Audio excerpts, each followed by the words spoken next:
when it's 9 at night, and that's been going on for over an hour. Yay! Nobody wants to sleep, right? Oh well, the joys of cottage recreation type country. Right? Right. Hello, everybody. Well, I just got done work, and truck's what you might call frozen.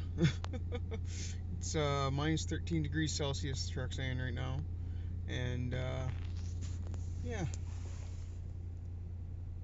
a little cold, a little cold. So I'm gonna wait for this thing to sort of heat up a little. Um, but something happened today that kind of got me thinking, and it's something you see a lot on forums and whatnot, with anything with these Hemis, these third gen Hemis. So the owner's manuals, they recommend 89 octane. The acceptable octane is 87. So 87 where I live and in a lot of places that's regular. 89 is mid-grade, 91 is premium. With my other truck, I had a 2016 Ram 1500 regular cab short box with the Hemi, aka it only ever saw regular. Might have put like a tank of mid-grade in it at one point, didn't see a difference, whatever. But its entire life, all like 100,000 that I put on it, 100,000 kilometers I put on it, it only saw regular. I knew what it ran like. Done. It also had only the 6-speed, not the 8-speed, and 355 rear gears. This truck has only ever seen technically premium, because right around the corner where it actually works, they sell their premium, their 91 octane, for what every place else around here sells 89 octane for. So it's, well, why wouldn't I? It's really cheap, and the truck's tune can advance timing and everything. It can advance the tune in it to optimum levels to do as much as it possibly can, to get as much power out of it as it can, and still run safely at all elevations and power levels and pressure levels and temperatures and all that stuff. Anyways, point is, this truck has only ever seen 91 octane, and yes, it has the 8-speed and 392 rear gears, but it gets out of the hole like no tomorrow. It really does. And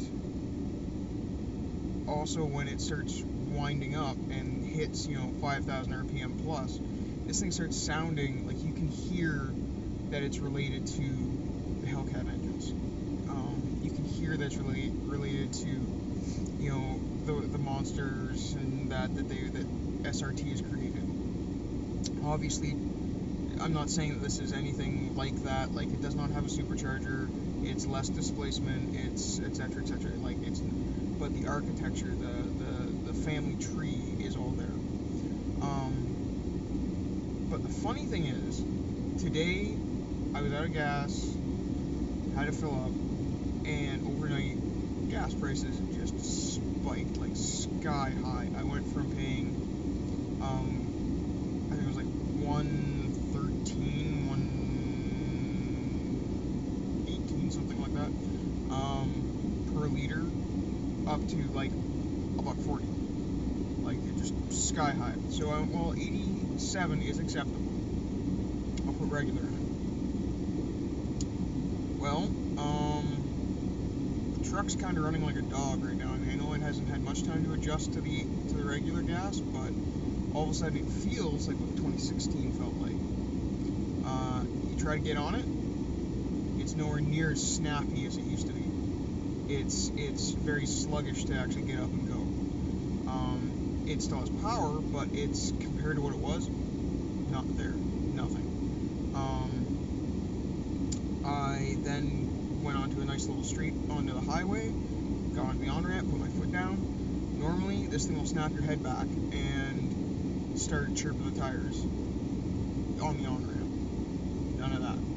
Wound it up. One, it wouldn't wind up to 6,500 RPM like it normally does.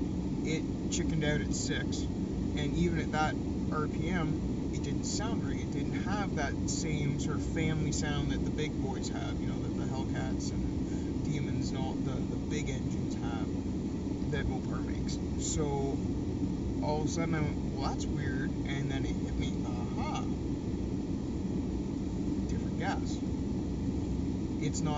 It's sensing the knock, it's sensed the different gas, and it's taken all the timing, all the performance that it has built in, and it's pulled it all back so that I can run 87 and run it properly, run it safely. And that's the big thing, is that's why it's acceptable.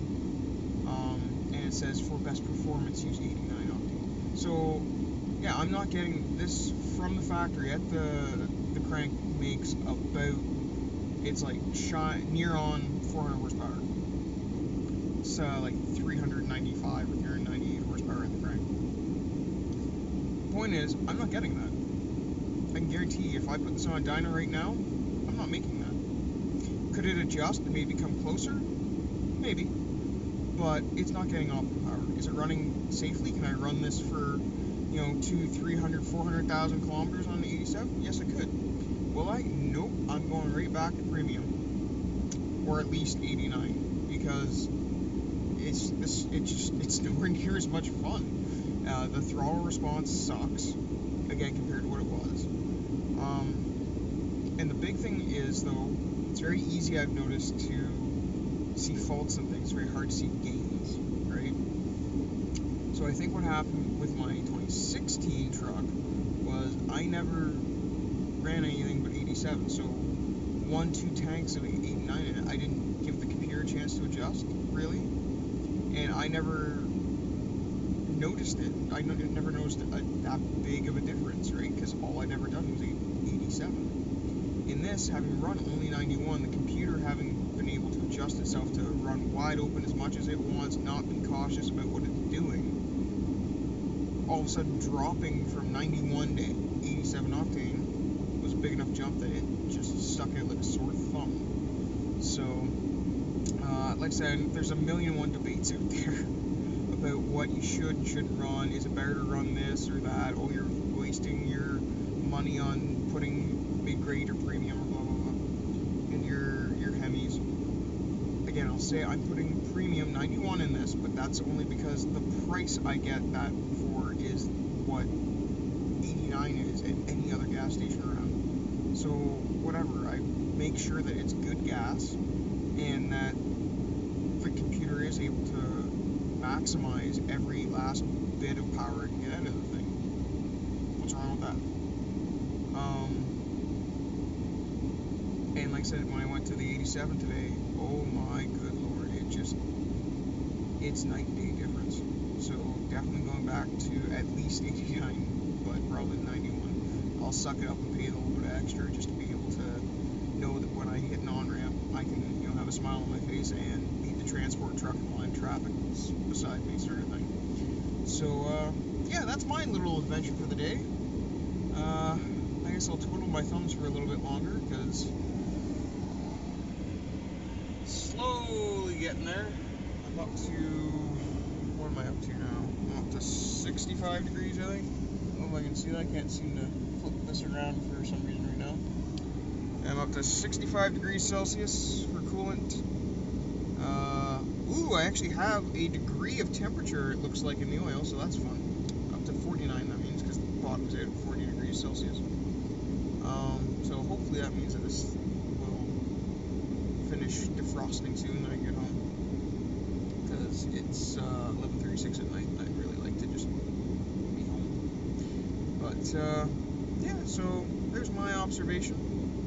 The other thing that I just kinda, how about that I did notice is idle used to be smooth as butter, like barely perceptible.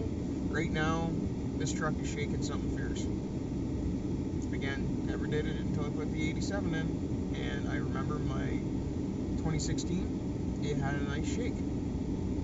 I just chalked up all the differences to the fact that it was a 2016 to a 2020, 4 years difference, little improvements, right? It was just the gas, I think. But the other funny thing is the tips. The 16 had a lot of soot in the tips. These ones, almost spotless. So, again, just my observations. Maybe I'm wrong, whatever. But anyways, guys, like, comment, subscribe. Hopefully we can get the channel growing, and who knows, maybe I can start doing some more fun stuff with the truck, and definitely the Le Mans come summer, or in the spring, because I don't want that thing rotting in the ground anymore, and she already is. So yeah, we'll talk to you guys soon.